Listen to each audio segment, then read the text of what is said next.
Welcome to From Startup to Grown Up, the podcast. My name is Alyssa Cohn. I'm an executive coach, an angel investor, and the author of From Startup to Grown Up.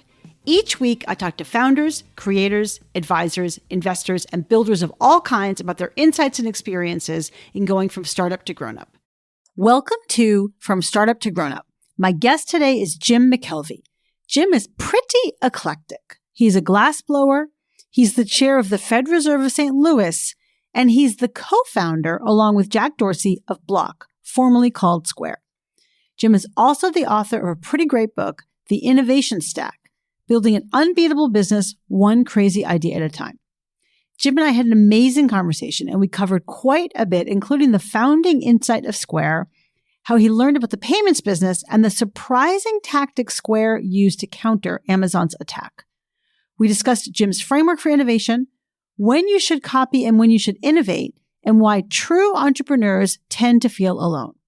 We also talk about the difficulties of founding a startup, including the panic attacks Jim got on a regular basis while he was founding Square, and how he handles and counteracts his imposter syndrome. This is a fantastic conversation, and you're going to love it. So please enjoy this great conversation with Jim McKelvey, co-founder of Square, now called Block. Jim, welcome to the show. Thank you, Alyssa. I'm so excited to have you here. My goodness. I want to dive right in. So, Jim, people who don't know you don't realize that you are a glassblower, that you are the chair of the Federal Reserve, and that you're the co-founder of Square, Block, which is formerly known as Square. And so I want to just give you that as a multifaceted introduction. Some people only know me as a glassblower. Mm-hmm. I mean, the people in my studio are kind of like, what's this other stuff? I know. Although they kind of know Square now because they all use it. Right. I can imagine. The thing is, and I want to get into all the things, but like in all the research I did about you, I actually don't even know how you became a glassblower. I don't understand that. I needed money. Okay. I graduated from college. I took a job with a startup before it was cool and before startups were well funded. Mm-hmm. My startup was run by a guy who was a crook, and I quit without having another means to support myself. So I woke up one morning and I was like, how am I going to pay the rent? And I didn't have that many skills that were marketable at the time. I had a degree in computer programming or computer science, but there was not this huge demand. So I thought, well, actually, I'd taken some glassblowing classes in college. Because you were just interested. Yeah, just for fun. And then I thought, well, maybe I could make work and sell it. And I soon discovered that the answer was no. My work was terrible. But it's amazing how quickly you can learn a skill. So I've always said, like, it doesn't matter what the skill is. If you had to be a banjo player in a month, you would be pretty damn good if that's the way you fed yourself. Mm-hmm. So I just woke up one morning, I was like, all right, I've got nothing preparing me for this, but I better be an artist and I better be a good artist, which to me didn't mean making good art. It meant selling enough to pay the rent. So it was commercial success that I was looking for, not some sort of artistic outlet. I see. Okay. Yes, So I you was just a mercenary. Well, yes. I think everyone glorifies a starving artist. Look, I eat a lot. You're not starving. I need a lot of food. So yeah, I don't want to starve. Although listeners, he is thin. I am thin. Yeah. I am thin and I'm always thinking about food. That's interesting. Yeah, always. So you were a glass blower and you had a startup, and this guy named Jack was your intern. He was my intern. Tell us about company. Jack Dorsey. Jack Dorsey was my intern. Hired him when he was 15 years old at a company that I still to this day own. Mm-hmm. Mira Digital Publishing was a early competitor to Adobe Acrobat. So you can imagine how well that went. And then Jack was a high school kid. We met him because we were buying chocolate-covered coffee beans from his mother, who ran a coffee shop. And that was your drug of choice. That was, Ritalin wasn't widely available then. And, meth, despite the, rumors about Missouri, we were not a meth capital back then. So if you wanted to stay awake, Marcia Dorsey sold us some pretty good stuff. And we met her son and we hired him and he was fantastic. So Jack and I, became sort of friends. And then years later, when they kicked him out of Twitter the first time, he came back to St. Louis and asked me to start a company with him, which was sort of weird because I would have expected him to ask somebody in Silicon Valley. Yeah. But I don't think he trusted those people. There's something about the Midwest ethic that, there's a lot more permanence to relationships. So I don't know. I honestly don't know why Jack asked me, but I'm glad he did. You never asked him? No, it seemed inappropriate. Uh-huh. So he just said, he just came back after Twitter and said, let's start a company together. And then you were searching out what you wanted to start a company around. Yes. So we'd chosen the idea of a mobile device. So the iPhone had just been released and we were going to make something for the iPhone, but we didn't know what. And we'd already hired our first programmer. And then I went back to St. Louis to pack up my stuff. And it was in my studio trying to sell a piece of glass at the last minute before I got out of town to a lady who only had an American Express card. And I don't take Amex at my studio. So I was like, well, don't you have a Visa or MasterCard? She's like, no, I don't. I guess I can't buy this thing. And she was actually Panamanian. It was a phone order. And I was so upset because I was about to unload this really expensive and pretty ugly piece of glass that I'd had sitting on the shelf for several years. And I lost the sale. Mm-hmm. And so I called Jack on my iPhone and I said, man, we should turn my iPhone into a credit card reader so I never lose another sale. And that was the whole idea for Square. That was the end result was, could we make this thing into a credit card reader? Because, my iPhone magically transformed into anything that I wanted it to be. Mm-hmm. It became a book, it became a map, it became a TV, but it didn't become a credit card machine. And that's what I wanted to do. So that's how Square started. Amazing. You do have this book. It's called The Innovation Stack, Building an Unbeatable Business One Crazy Idea at a Time. And there is a passage in this book that's so good that I interrupted my boyfriend. Oh my God. To read it to him. Oh God. So meet Bob. It brings us to Bob. Bob. Oh, Bob yes. is an important character in Bob the is Square hilarious. story. You go on to say how not just you are losing sales, but Bob and his ilk can't even make a living as a small merchant. So talk more about Bob, but also the data that you uncovered about small merchants. So Bob was a friend of mine. And in addition to driving this beater Corsica, he sometimes had to live in the back of the thing. And that's kind of heartbreaking because Bob and I were both glass blowers, and I was actually making a pretty good living as a glass blower. And Bob is a better glass blower than me. I've said this publicly for years, but like his stuff is better than my stuff. It's more creative. It's just better.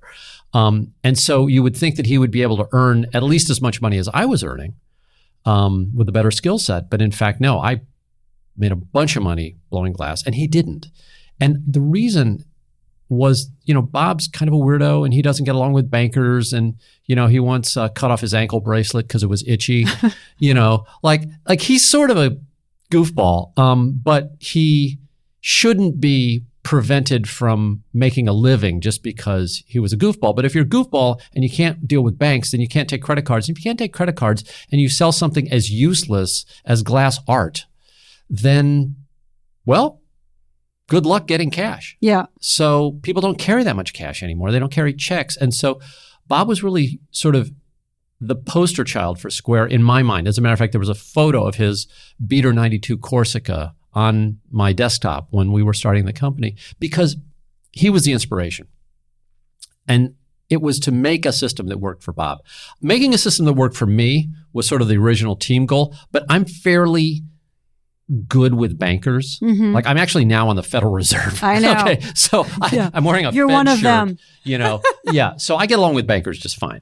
But Bob doesn't. And so the question is, could we build a system that like anybody could use? And by anybody, I meant my buddy who was living in the back of his car. Right. I love that. And I love how that was like your founding insight on this. I think what I appreciated about your story is that you dove into it and found out the data and the sort of exploitation of small merchants. And also you went after it as in, we are not going to hire experts to tell us about a broken system. We're going to figure it out ourselves. Oh, yeah. So talk about all those things. So the first thing to know is that neither Jack nor I knew anything about payments. Right. Except that I was frustrated. Jack wasn't even frustrated because he had never been a merchant. He'd worked for people, but he had never literally sold things directly.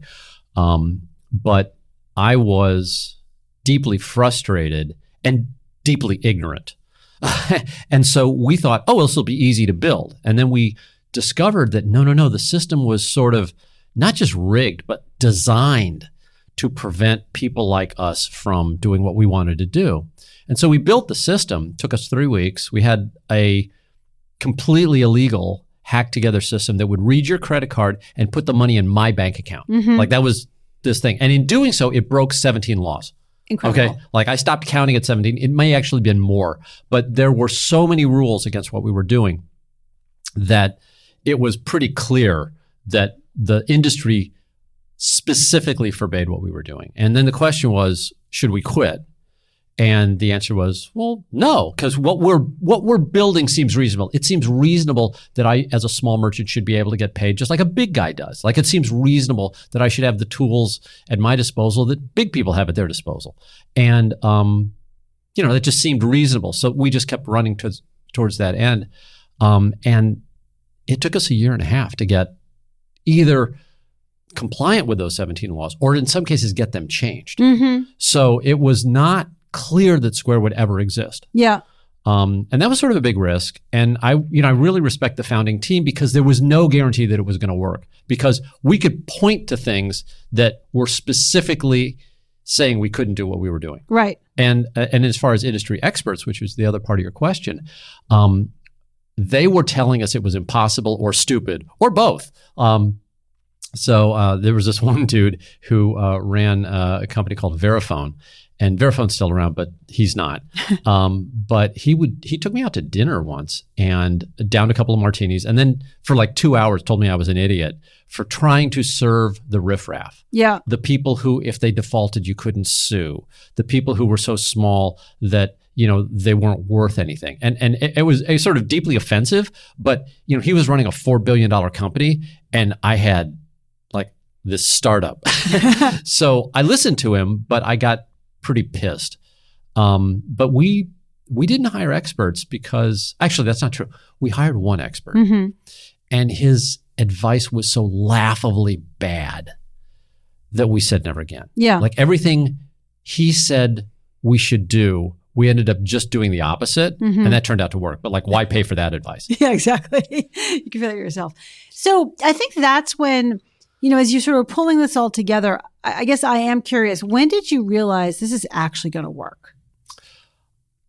The moment hit me when I was in New Orleans and a taxi driver just at random started pitching me on Square because he could take credit cards for the first time in his life. Wow. So I'm in the back of this taxi and this guy's telling me, he's like, I can take a credit card. He's like, you can pay me with a credit card. He's like, I got this thing. It's fantastic. And he was telling me about Square and I was like, well, do tell, And so, how like when you first meet somebody, there's that little period of time where you can get away with not being truthful. And then after a while, you have to just sort of go with the lie. Well, that was it. I had like a minute where I could have said, hey, I'm the guy that invented that. And I didn't. So then I had to just play along. And he was getting most of it wrong. Like he was like, oh, it's totally free. And I was like, no, actually not. We take a discount on the price. And you don't have to do that. And I was like, well, that's actually not true either. But he had the spirit right. And he was so enthusiastic. And this was a random occurrence in a city that I'd almost never been to. And I thought, oh my God, this is going to be significant. Yeah. Because you had your customer right there singing your praises, even though they're getting it all wrong. Yeah. I mean, he got the main things right. Read credit cards and it was basically free to sign up. Yeah. Yeah. Still is today. Yeah. Tell me about the $8 million counteroffer. The $8 million counteroffer. You had a guy who came to join you and his company gave Oh my God. Yeah. Oh yeah. So we had, we somehow upset the Google hierarchy when we were hiring engineers and people would want to come work for us for some reason. And we were offering like $100,000 of salary and an equivalent amount of stock. And that was our typical offer to an engineer. And Google got sick of us poaching their engineers. So we interviewed one guy and made him an offer. And Google counteroffered $8 million. $8 million, like it was not $8 million as a lump sum. It was $2 million a year for 4 years. Yeah. But still, like that adds up to $8 million. And this guy didn't take it. Like he turned down an $8 million offer. Now it turns out in his case, it was actually financially rational because the Square stock has done so well that, yeah, he's probably fine. But I never found out why he did it because it just seemed insane. And of course, I'm not going to ask him because like, what the hell are you doing, Stan? Like, I mean, I can't do that. So, but yeah, it was an $8 million counteroffer, which just goes to show how much money these platforms make. Like if you own search or social or some sort of vertical where you're just this market dominator, there's a lot of money there. Yeah, for sure. And you say he made a rational decision. That's true from expected value. But in that moment, you were how big? And no, no I thought his decision was crazy. Like there was no way at that time that was an economically rational decision, given the odds of Square succeeding the way it did. Right. It turned out in hindsight to be a good call. Right. But that's like, somebody playing the Powerball, right? Right. The odds are not in favor. You can still win, but the odds are not in your favor. Yeah. So I was amazed. But the reason I used that story is that people didn't work for Square for money. They worked for Square because we were on this mission to empower small business people. And, I don't know why this person did it, but we had a lot of people who said, I remember my dad or my mom or my uncle having a small business and getting the shaft. Yeah. Or not being able to sell their stuff. Like there were a lot of people who were deeply passionate about what they were doing because either, they personally or a family member had been through some trauma where, they were shut out.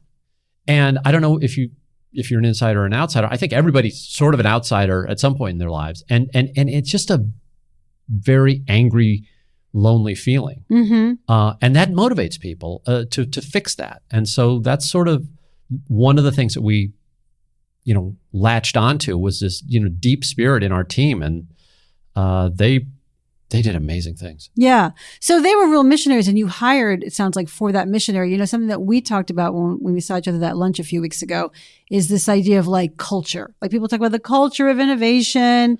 And I think that's like a lot of platitudes and like a lot of words. And people say, oh, we like failure, but they don't really like failure. No, most people don't. I know. So, but it sounds like you really cultivated a culture of people who were very passionate about what you were building and were missionaries for it.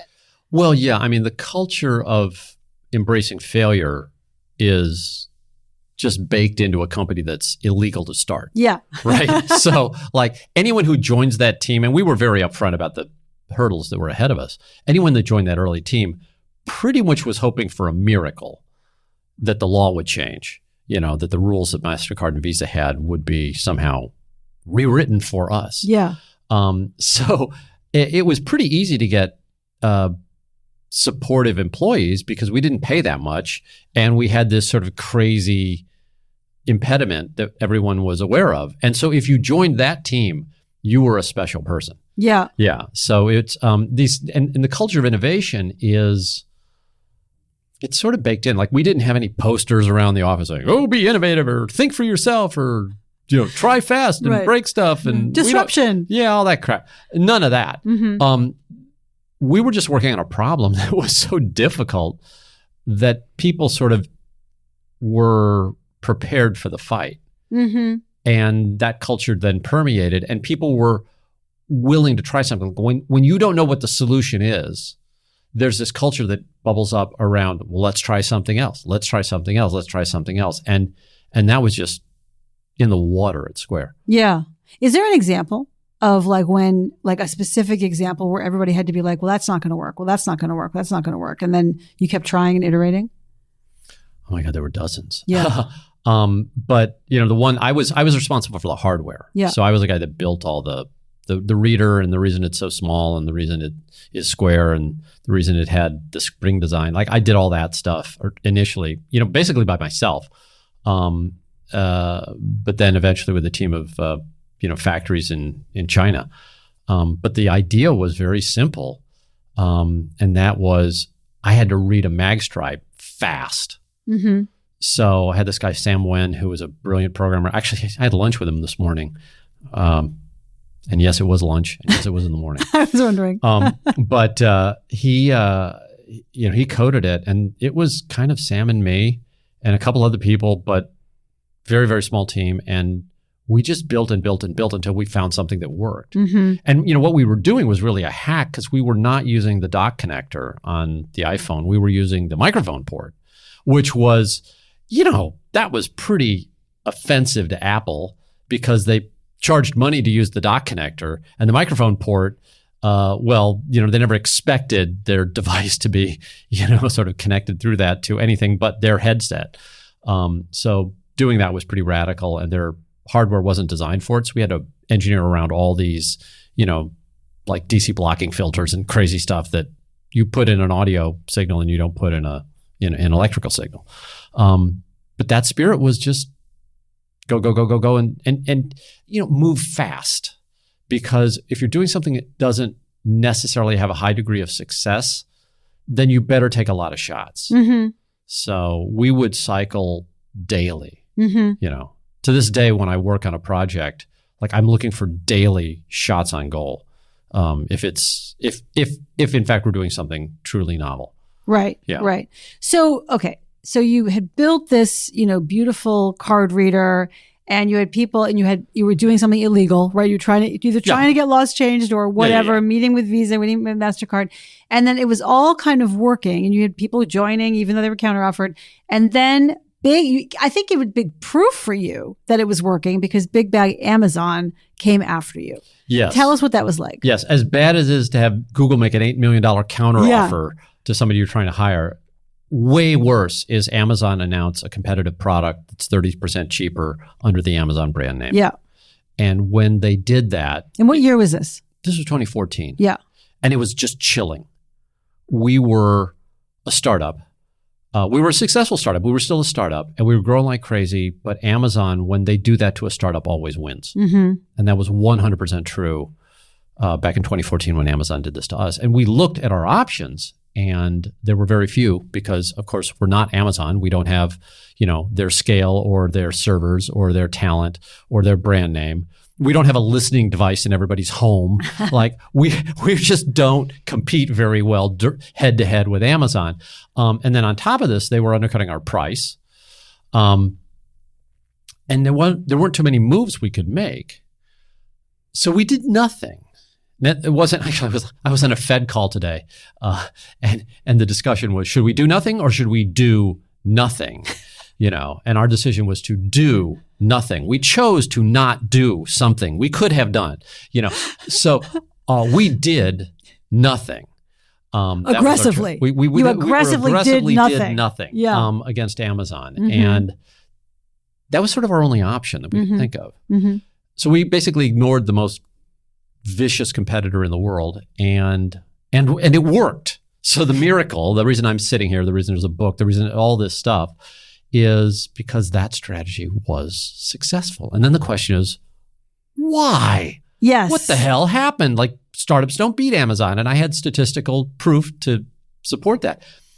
And the answer drove me nuts for probably about 3 years. Mm-hmm. I started, well, first I was very happy we won. And by the way, just as not to knock Amazon, because I am selling a book on Amazon, they were really cool when they got out of the market because they mailed a Square reader to all their customers. They said, we're done, use Square. Yeah. So they not only gave us a clear market, but they gave us all their customers. Right. They just handed them over. That is amazing. That was really cool. Yeah. So there's no malice for me towards Amazon.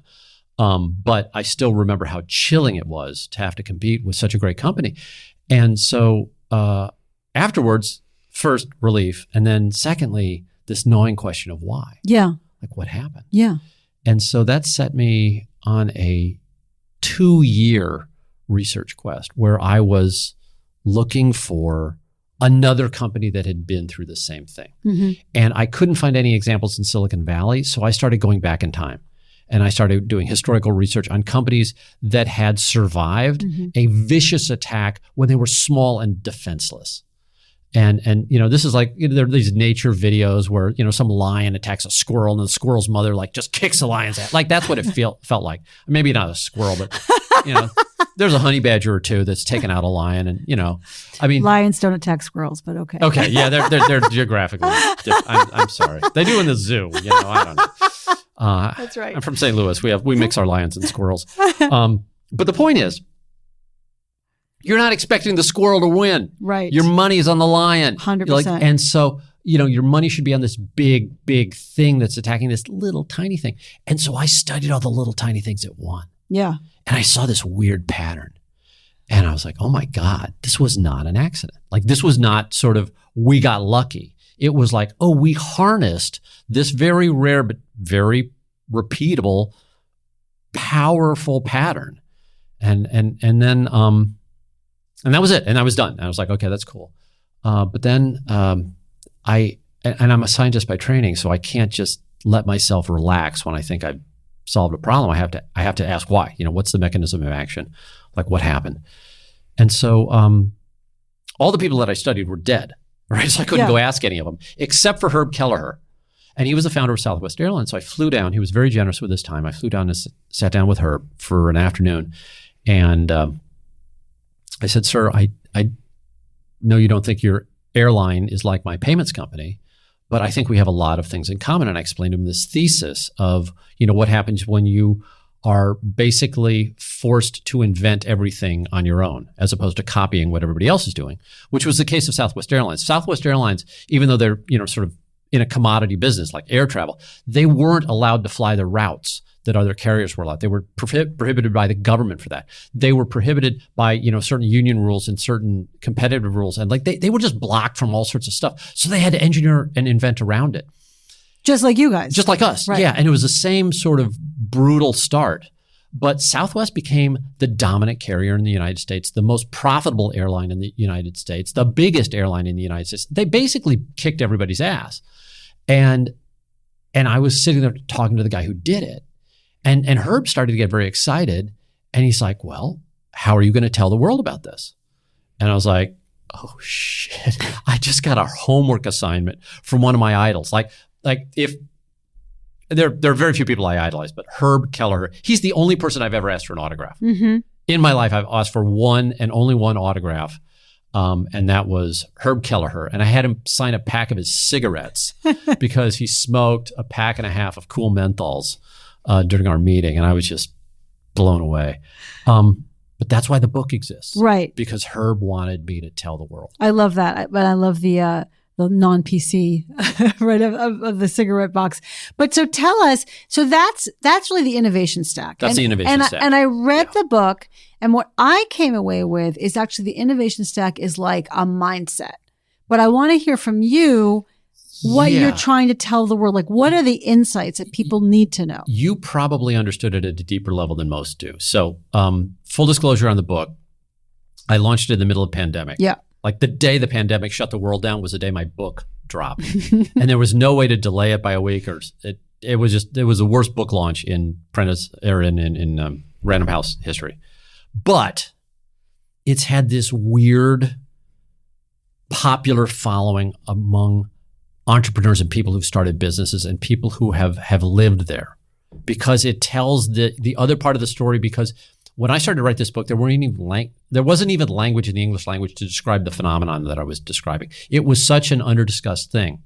And so there's this cult following of people who are, really, they get it. But there are very few people like you who I think understand that it's not this sort of cult of personality or sort of, make you feel good book. It's this thing that explains how there's this thing called innovation, which very much like a survival instinct is a last resort. Okay. So you don't look like somebody who would fight. You don't look like you get into a lot of fights. I don't get a lot of fights. No, you wouldn't wear those earrings if you did. Exactly. Right? That's you're too vulnerable. But and my shoes. But if you were attacked, you would fight back. Like if somebody threatened you, there would be this, primal response. And we all have that. Okay. It's the same thing with innovation. Everyone's like, oh, you should be more innovative. No, you shouldn't. Innovation is stupid. Okay. And if you want to be innovative, go home tonight and eat something that humans have never eaten before. Like just on your way home, find some branch of a tree or some twig or something on the street. I don't care what it is. Like pick it up and eat it. Right. That's innovation. All right. Try it. Maybe it's great. Especially if you're the first person in, human history to put this thing in your mouth and swallow it. It might be fantastic. Right. But probably it sucks. Likely it will not be a good experience. Right. Okay. So innovation for innovation's sake, I think is stupid. But as a last resort, it's necessary. And so my book's message to the world was that, look, these superheroes, these people like Herb Kelleher, these people who I've always admired throughout my life, they're normal folk who just got a hold of this very weird but very powerful, sort of tool that then allowed them with this tool to build these massive world-changing organizations. And so my point is, okay, if you actually want to set down that path intentionally, so Jack and I did it unintentionally, like we didn't know what we were doing. We figured out afterwards, but only because I was answering the Amazon question. If Amazon hadn't attacked us, I never would have asked the question. We wouldn't be sitting here. But this process is possible for everybody. And if you wanted to pursue it specifically, then the book is a good guide. But more than that, and this is the reason I really wrote it, I've seen so many people who are on the path to innovation quit early. And the most heartbreaking thing about the book was that I gave an advance copy to a dude who lives in New York and has a picture on his wall that's worth more than everything that I own in the world. And this is still true today because it's a Rothko, and I know how much Rothkos are worth, and I know how much all my stuff, all my houses, a couple of cars, like a beater 62 Mooney airplane, I could sell everything at full retail and still not have my stuff worth as much as that one painting on his wall. Okay, so this guy is not a failure. Mm-hmm. And he was talking to me about about the book, and he said, Jim, it made me sad to read your book because when I was 20 years younger, I had a company that was doing exactly this, and we quit because it got so hard, and all the things that I described were happening to him. Your friends don't hate you, but they want you to be safe. So they'll tell you, Alyssa, don't do that. Don't go there. Like he quit early on something that could have been transformative for the world. He just gave up. Now, he did something else and bought a Rothko, and he's fine. Don't feel sorry for him. Right. But the point is, if he'd had this knowledge, told me he wouldn't have quit. And that's what I want the book to do. Like, I want the book, read the book, and then forget about it. Like, you don't even have to tweet about it. I don't care. But just keep that message in your brain and then go through life. And then one of these days, you're going to find yourself maybe in a situation where humanity has not solved a problem. And you say, well, I think I could solve this problem. And you're going to set down this path where you can't go look up a YouTube video or hire some expert to tell you what the solution is. And in that case, it's going to feel really weird. And it will hopefully, if you've read my book, feel a little less weird. Or maybe it's like, I'm from St. Louis, Missouri. We have lousy weather. It gets, below zero in the wintertime. It gets above 100 in the summertime.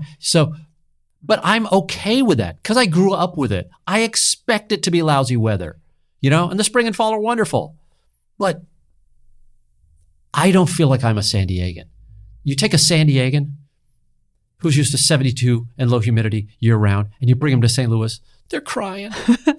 So my book makes you a hardy Midwesterner in your approach to the unpleasantness that goes with doing something new. Yes, very inspiring. I love your passion.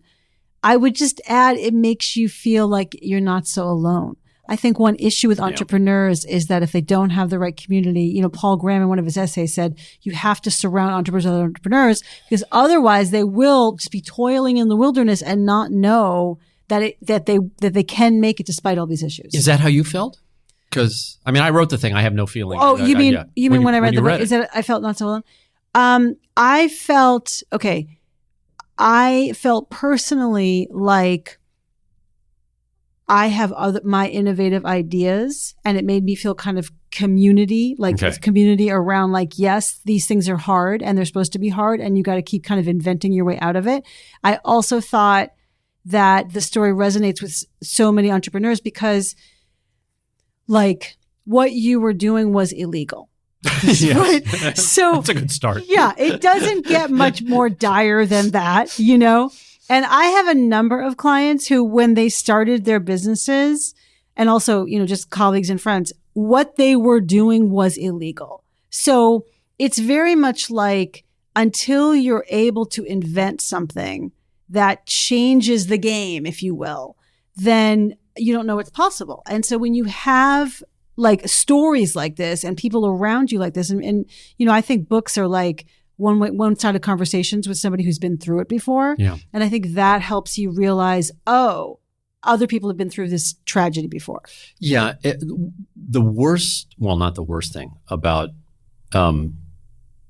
being under duress is feeling like you're the only person under duress. Right. Like it makes it doubly bad. So yeah, you read the book and hopefully you'll realize that many of us have been there.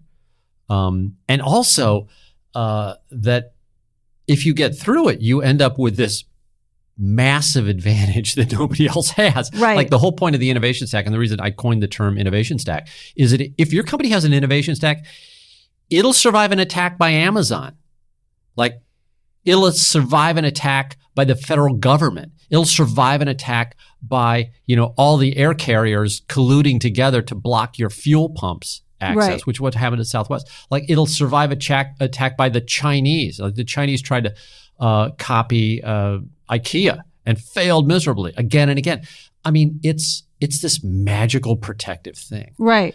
And like a whole bunch of earned secrets. It is. And they relate together in a way that's hard to understand if you've never built it, and actually impossible to understand even if you have, because it's too complicated. But I worked through the math in one of the chapters, but the permutations when you start doing new things in series, in parallel, is just profound, and it's amazingly powerful. Yeah. So I want more people to have this power because I want more problems to be solved. And look, nothing against you doing what everybody else has proven works, but that's not interesting. The world has some unsolved problems. Like whoever gets fusion working is going to save this planet.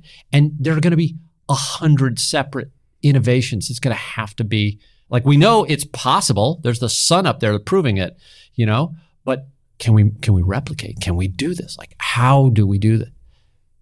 They're going to need 100 plus innovation stack. Right. And hopefully humanity gets there. And right. I want more people on this path. I love that.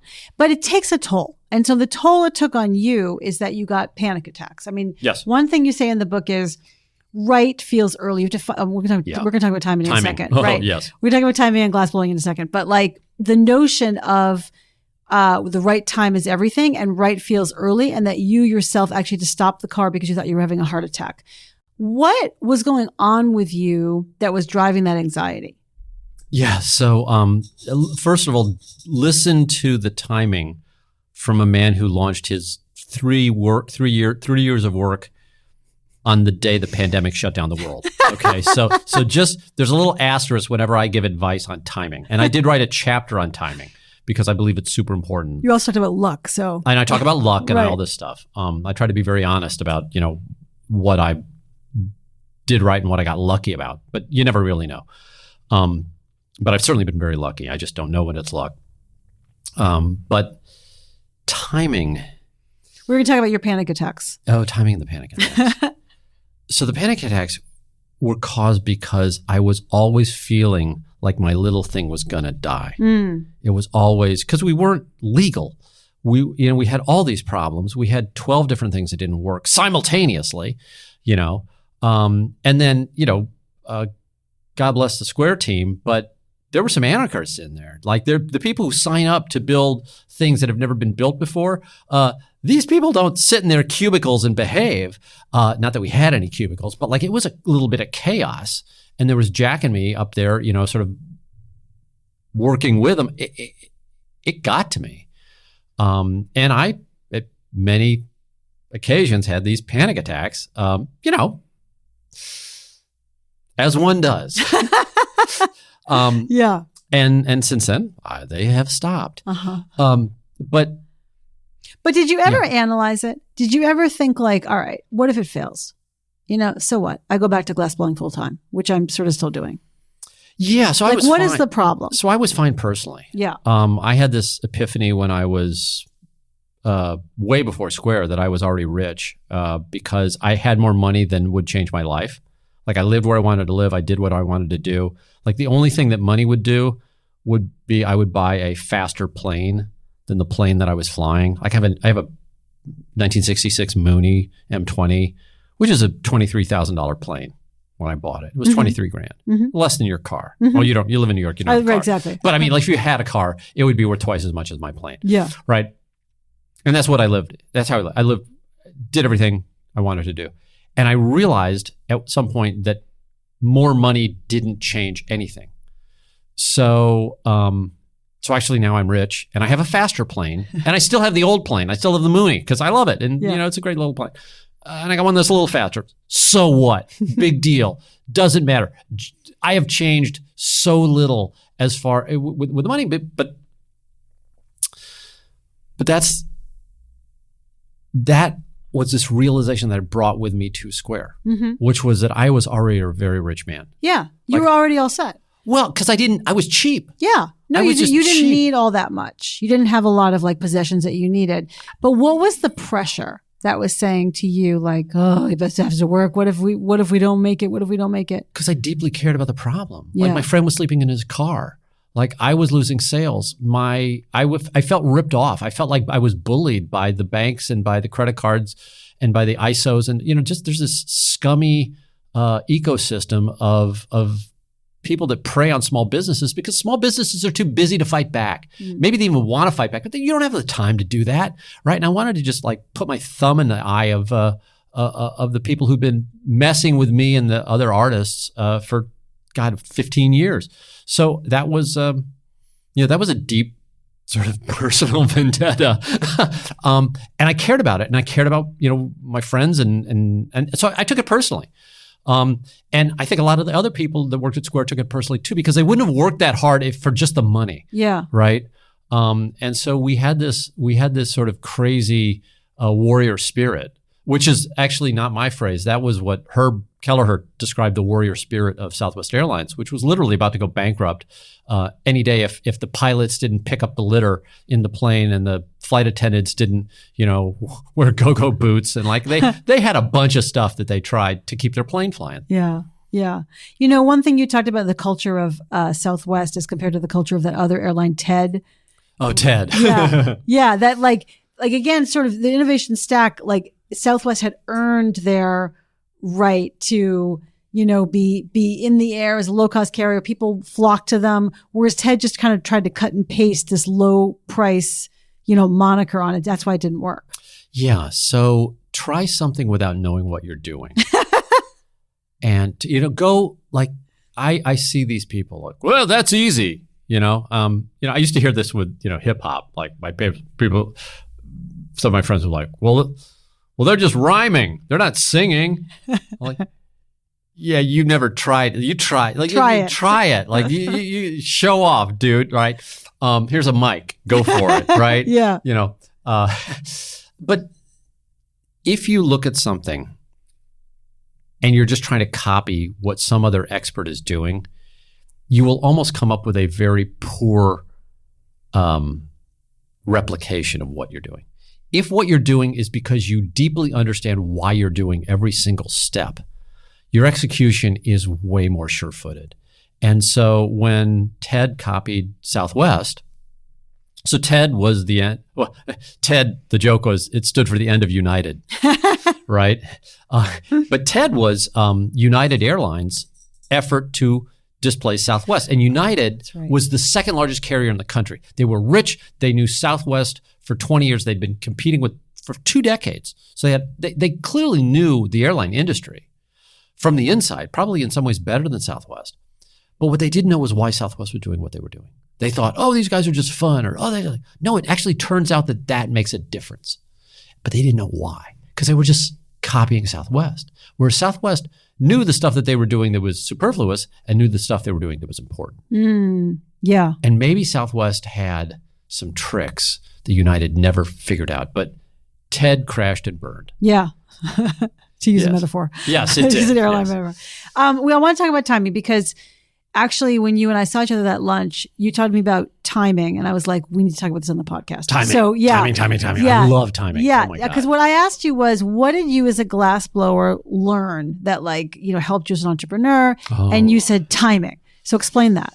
So Lino Tagliapietra is the best glassblower in the world, widely acknowledged as such, and just an amazing guy. And 20 years ago now, I got to take a class from him. And I had been blowing glass for 15 years at the time. So I studied with the master. And his class was weird because you were only allowed to ask one question in a 2-week class.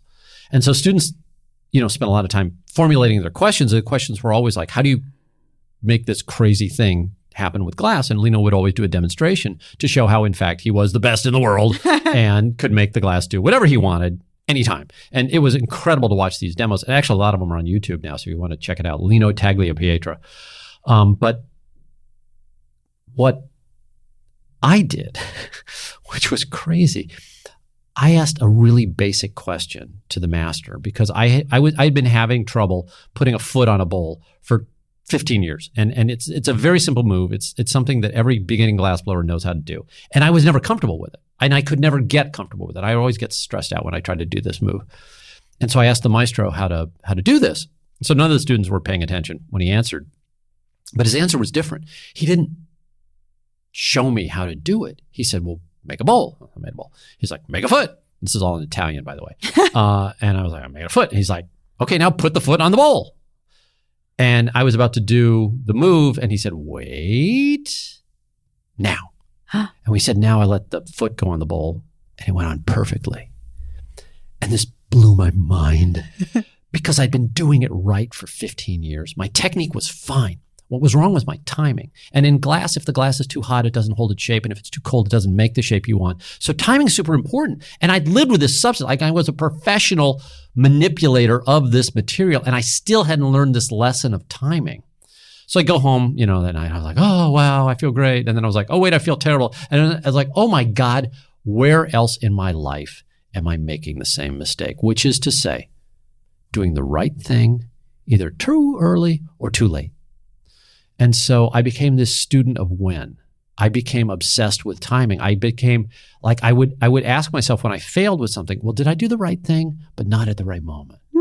And especially in relationships, like anyone who's married knows this whole deal, right? Like you can say the right thing at the wrong time and get a bad result.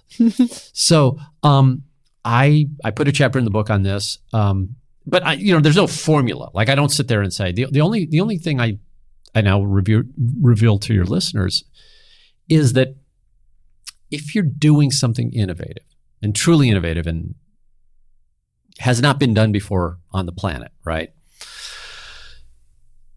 And you feel like you're too early, that's probably the right time. Because if you feel comfortable, if you say, this is the right time, you feel comfortable, you think, oh, now's the time the world needs this, I guarantee you 100 other people in the herd have also had the exact same feeling because we are a herd animal. Humanity is a giant herd and we think alike and we invent alike and we feel good at the same time. And we all decide to wear short socks at the same time or tall socks at the same time. Like whatever it is, that is something that we synchronize. Like, bad analogy came to my mind, but what is it? Women who live together, they're synchronized. Like you just, it's just this thing. That's true. We all sync up. Yeah. It's how we're wired. And if you feel comfortable, if you feel good about your timing, you're too late. As soon as you're comfortable, forget it. You're just part of the herd again. That's why you're comfortable because your nose is right in the butt of the animal behind you. I love it. That's so powerful. And I think, like you say, a student of when. I think it's so powerful to step back and be that self-aware and study yourself, right? A student of when, a student of yourself. One other thing that you identified in yourself is that you are not a good manager. But no, others identified that too. Everyone I've ever managed has identified that flaw. Yeah. It just took a chorus of them 10 years to get me out of the CEO role. No, look, I'm not a great manager. I won't self-analyze here. It doesn't matter. I know now that I am not the person you put in charge of the team. I will join the team when the team doesn't know what it's doing. I will be a great supporter of the team. And in many cases, I'll come up with the idea. And I do that pretty regularly still. I come up with the idea and I point and I say, why isn't this possible? And we can do this. And I'm a good team member, I hope, until the problem is solved. And then I get bored and disruptive and they kick me out. Mm-hmm. So, what do you mean disruptive? Disruptive, and that is, at some point when you've built something that works, you then have a lot of work still to do to scale it, to systematize it, to get people in every seat who are truly experts. You write down how it works. You figure it out. Like this invention is a very, very small part of, true success. And that's the area that I concentrate in. But like I deeply respect and require people to join my teams who can execute and improve and refine. And that's super important. And like the core Square product really hasn't changed in 15 years. 14, I guess now, but they're still refining it. It gets better every day. It gets better. And that's because we have 13,000 employees pushing on those levers. And there's some invention going on too. Don't get me wrong. The Cash App was super inventive. There are some other sort of really hot, I think, inventions coming soon to this microphone. But the point is, the original idea still has not been refined to the point where we're all saying, okay, it's probably as good as we can get. Yeah.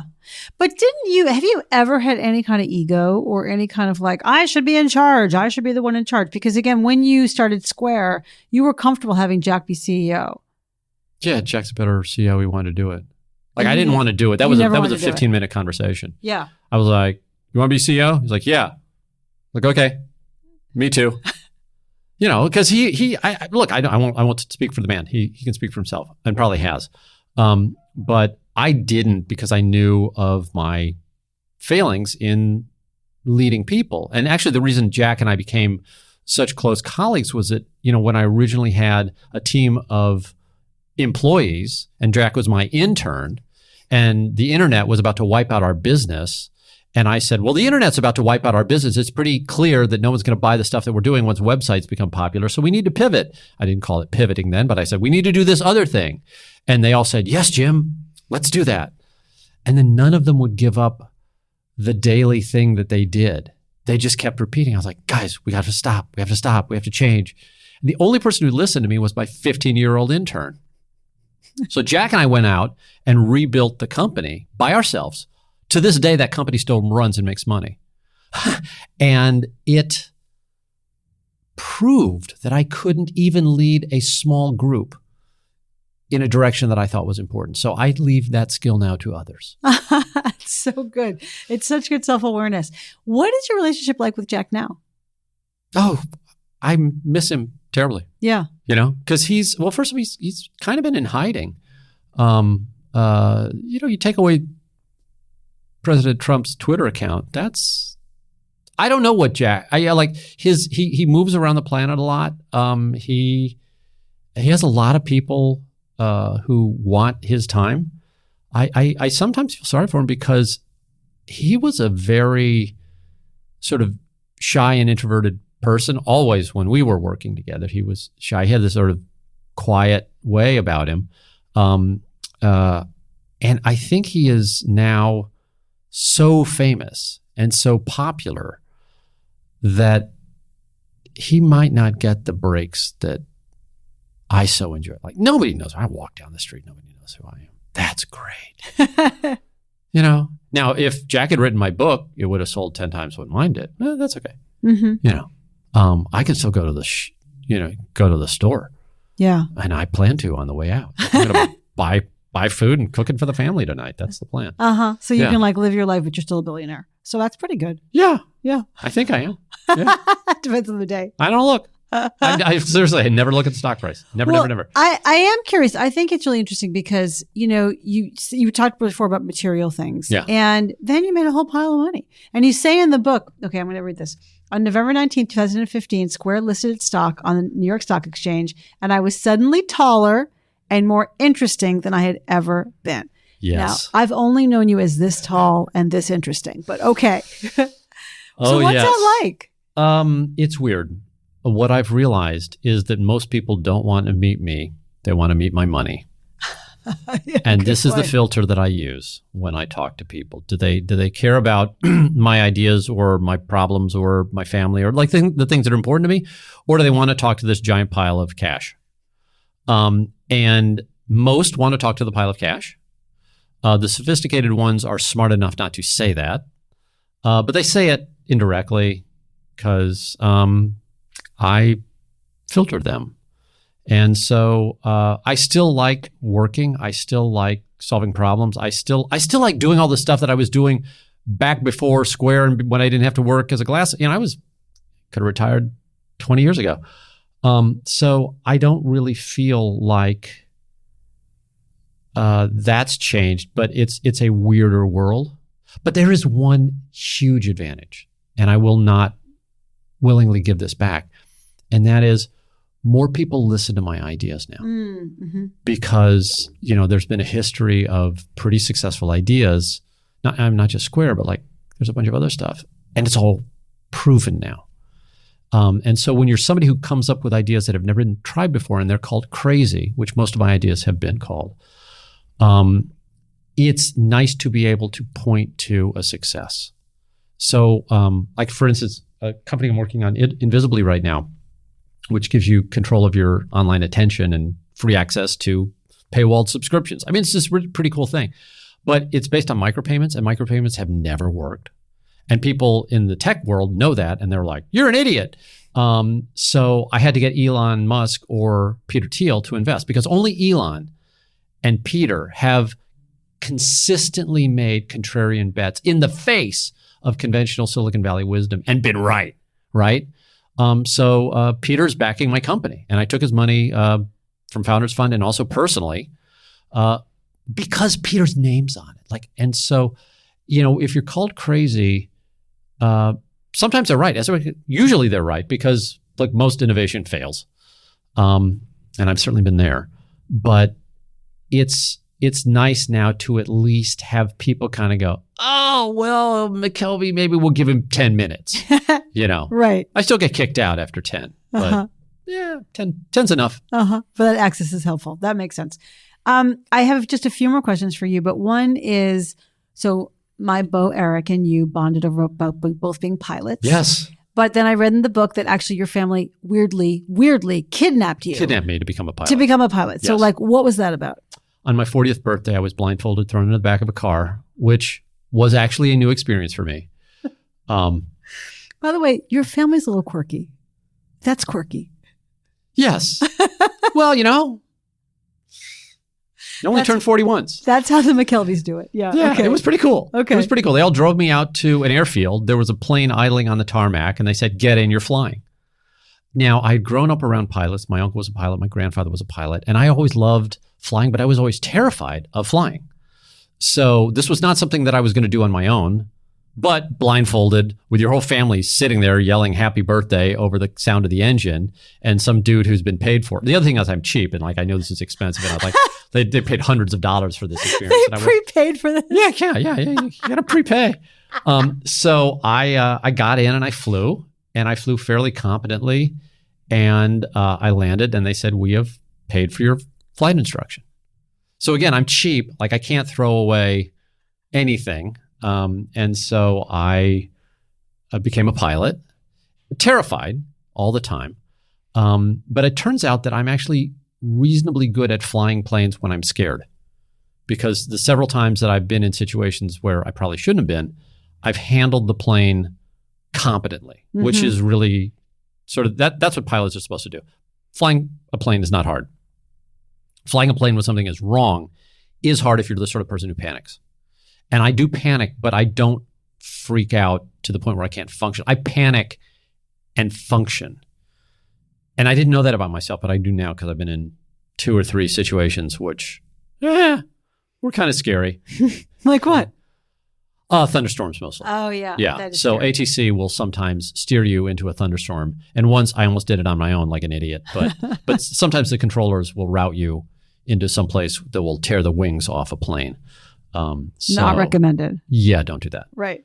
Okay. Well, okay, good to know. Now that sort of clarifies that for me. Jim, have you ever suffered from imposter syndrome? Yes, all the time. What's that like?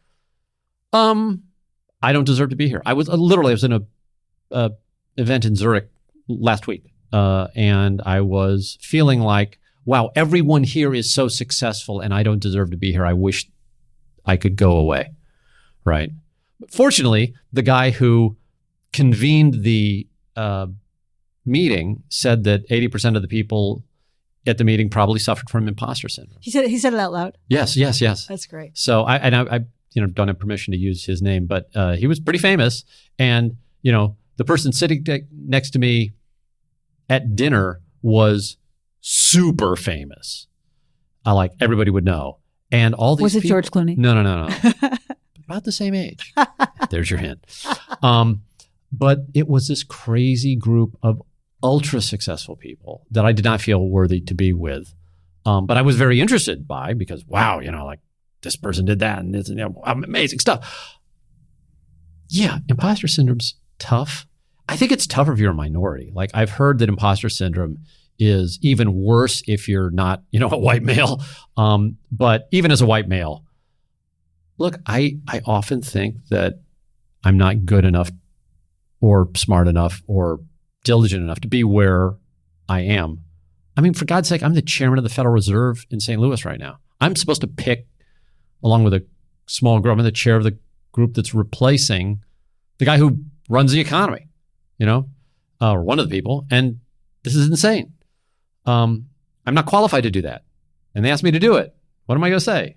Of course, I'll try it. What the hell? But, I'm not a PhD in economist. I don't live and breathe, macroeconomics. I do my best. I mean, I show up.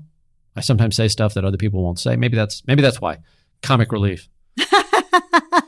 How do you overcome your feelings about imposter syndrome? Like, what strategies do you have? Obliviousness to how stupid I sound. Like, just don't, like, I think what happens when I care enough about a problem, I then ignore myself. And I'm not trying to preach some philosophy here, but like, I think that's sort of the pattern. Most stuff I don't care enough about to do anything about. Some things I do. And when one of those grabs a hold of me and I say, this is something I need to fix, then it's not about me anymore. I'm just this agent that gets, I got a couple of hands and a couple of hours a day when I can really do good work. And that's what I throw myself into. But I don't think about myself then. All I'm thinking about is a problem. And I don't care if I'm embarrassed. I don't care if I sound stupid. I don't care if people are taking me out to dinner and telling me that my startup is going to die and that I'm an idiot for wasting everybody's money.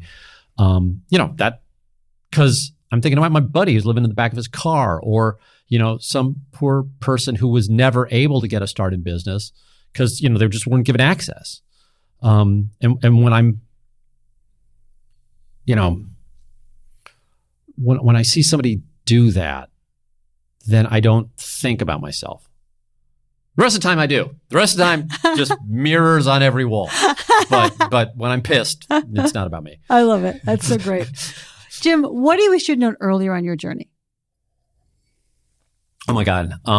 That there is, in fact, this difference between copying and innovating. And you say that, or I say that like, it's obvious. No, it's not. At least it wasn't obvious to me. There is a fundamental difference between doing something that has not been done and doing something that has a known solution. And I made that mistake again and again and again. And Alyssa, I would be in these terrible situations. And I would go to my friends and I would say, you have a successful company and my company has this problem. What do I do? And they say, oh, Jim, I had the same problem. Do this. And I do it and it wouldn't work. And I'd be like, I must be a fool because they told me to do it and it worked for them and it doesn't work for me. I must be such an idiot. Well, it turns out that I was doing a different thing. I had a different team. Like the way you manage a team of sort of chaotic innovators is totally different than a team of, really good, role players. I didn't know that. I didn't realize that there's this sort of invisible line between innovation and replication. And we spend almost our entire lives replicating. Like that's That's your education. That's your society. That's your biology. Like your biology reacts to being safe when everybody else is doing the same thing, and it reacts violently against doing something different. Like, so all of that is just wired into us and into our lives and into our social systems. And then you violate that and you come up with this totally different set of rules. And I never recognized that there was this invisible line that separated the two. And so many of my mistakes, my early mistakes, it was painful to write that book because, I'm pretty honest about all the screw ups. And so many of them, I look back now and I'm like, oh yeah, I was on one side of the line. I should have been using these rules, or the other side of the line, which we never talk about, where nobody even talks about the rules. But there it is, and this is what, so the book talks about. There's this whole set of rules and behavior, and like different ways to price products, different ways to manage your team, different ways to introduce, different ways to market. Like, if it's truly innovative, you get to do these things differently. Well, I shouldn't say get to. You have to. And I didn't recognize that until Herb Kelleher gave me a homework assignment. Homework assignment. Yeah. I love it. Yeah. Last question. What advice do you have for other founders as they grow into leaders? Don't listen to me about leadership. I mean, I'm not a good leader. Founding, yeah, I can tell you about that. And that is fundamentally ask yourself if your problem's been solved. And if it has, don't be egomaniac. I have to do it differently. Go to the trade show, hire the experts, run the machine, call McKinsey, do what everybody else is known and proven works. That'll cover 99% of the people who listen to that. There is another 1% out there. And you guys have tough problems because they have not been solved. Not because you want to be different, but because nobody's figured out how to do this thing. If you're in that situation, well, get ready for a rough ride. But understand that there are rules for that ride. And if you understand those rules, then it will be easier. But I notice I didn't say possible. And this is the thing that kills a lot of budding entrepreneurs. They want a guarantee. Because that's how the world works. Like, I'm not going to take this drug until the FDA says that it's safe, and even then maybe, but there's a guarantee that's built into so many of the things that we're doing. I mean, Jesus, dating these days has got a guarantee. I swiped right. She swiped right. Okay. I know she's at least interested. No, go walk up to a total stranger.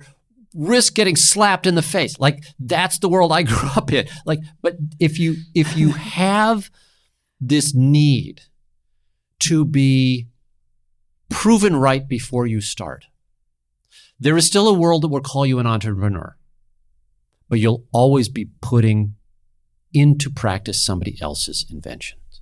And you will never be like Herb Kelleher was, like Jack and me.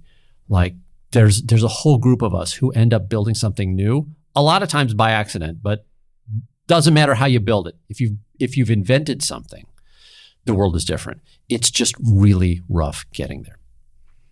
Jim, thank you so much. So articulate. Everybody should run, don't walk, and go out and get the innovation stack, building an unbeatable business one crazy day at a time. And don't just get it because it's going to teach you something. Get it because it's literally laugh out loud funny. Jim, thank you.